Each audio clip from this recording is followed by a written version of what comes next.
Yan guys, ayan na naman po tayo. Kakain na naman si Lafanger girl.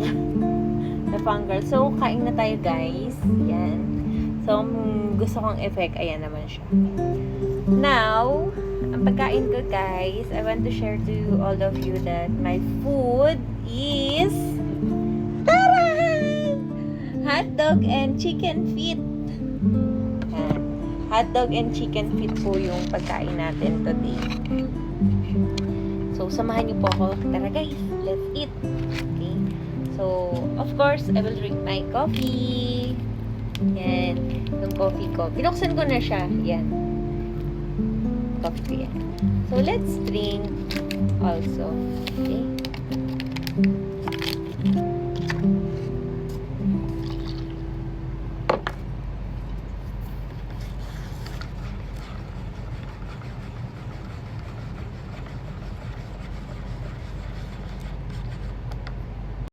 So, yan guys. Let's eat. So, I need to come back on 6:13. Okay. Because, ang break lang namin dito is 1 hour break. So, now, I need to eat very fast. And then, scroll. Okay. Actually, itong hotdog na kinakain ko, steam lang to. Hindi namin siya piniprito. Steam namin siya kasi mas masarap. At saka, sure na talagang luto yung pagkain. Pero ito, ito, chicken feet. Yan. Okay guys, thank you Lord.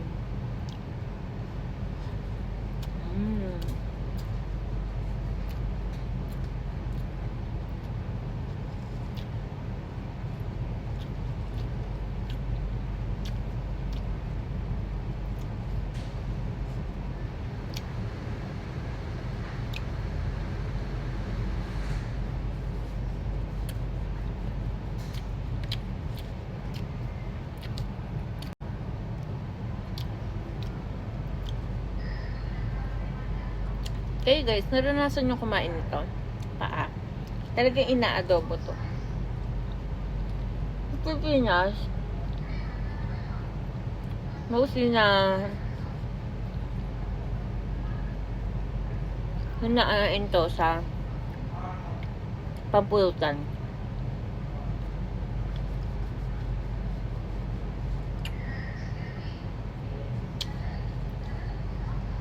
Yan. See? It's a chicken feet.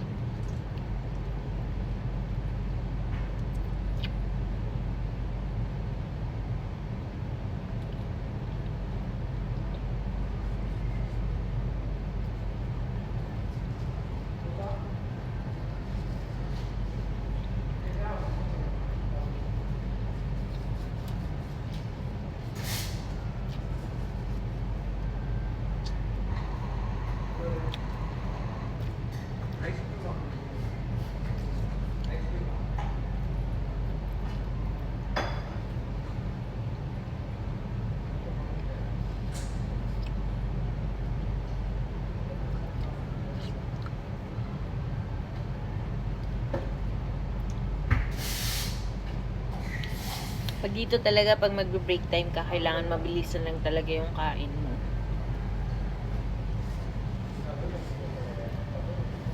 Lugi ka sa pag-break kapag mabagal ka kumain, ubos ang oras mo.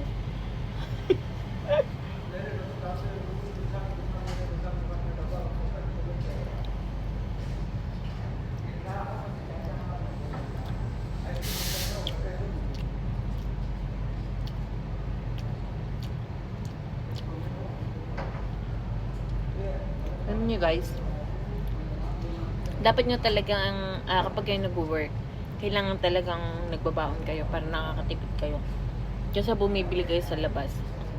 Kasi yung binibili, actually, yung ibibili namin, yun na yung pambili namin ng isang, katulad ng isang tray na itlog, ganun. At least mauulam mo pa siya ng ilang araw. Pero kung kakain ka, 1 KD, gagastos ka 1 KD, 1 KD 500, 1 KD 750, 1 KD ruba. So, malaki na yun, malaking pera na yun. Kaya sa mga nagtitipid katulad ko, bibili na lang kami ng 1 kilong ganito. Ayun, so, ang 1 kilo nito is 750 fils or 850 fils, ganun, 800. So, mura na siya, 'di ba? So, marami nang maluluto. 1 kilo na yung maluluto. Tapos, ilang araw pa namin mauulam.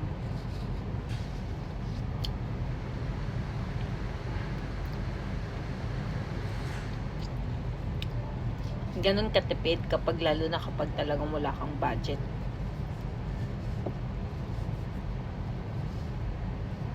Tapos, itong hotdog namin, brand nito is Lulu. Lulu hotdog.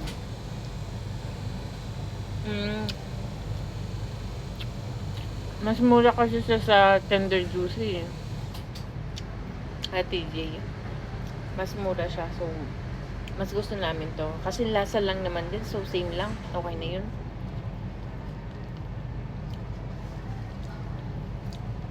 Hindi naman kami ma-just nag-hotdog.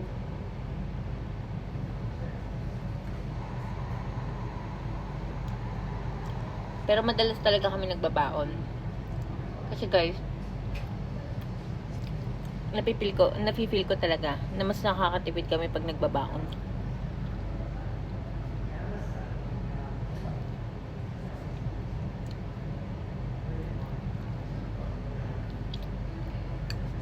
Lalo na ngayon, ang daming bayarin ng utang sa ulo.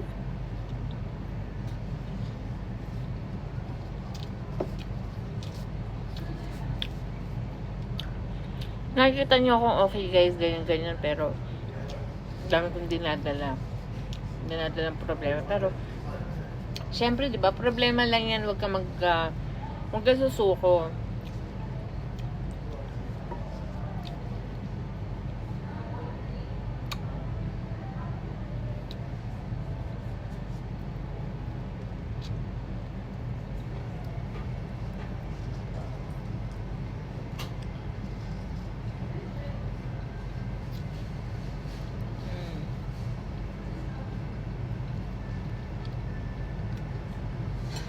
Medyo hassle lang talaga kumain ng paa ng manok.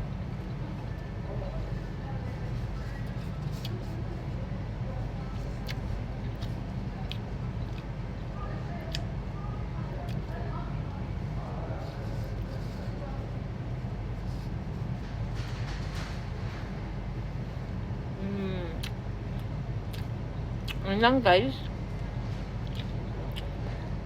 Everyday ko kayong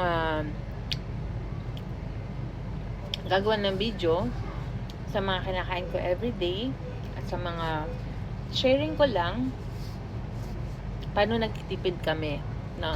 Paano kami nagtitipid, paano namin pinagkakasya yung budget namin, paano namin pinapanatiling masaya yung sarili namin kahit na sobrang dami ng problema. So, kapit lang, laban lang, kasi nandiyan si God tutulong sa atin.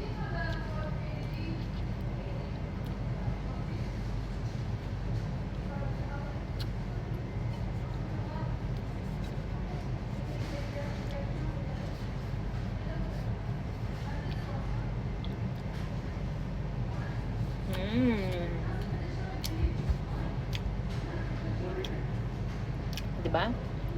Kahit na ganito lang yung kinakain namin, ganito lang yung buhay, masaya pa din. Kasi nasasayuan kung paano madadali ng lahat.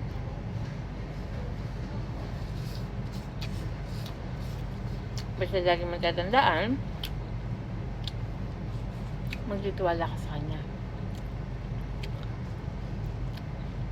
Gagawin mo lahat ng makakaya mo, and the rest, leave it to Him. He will find way. He will provide everything. Well, yun guys, thank you for watching for my videos today. Maraming salamat. Bye!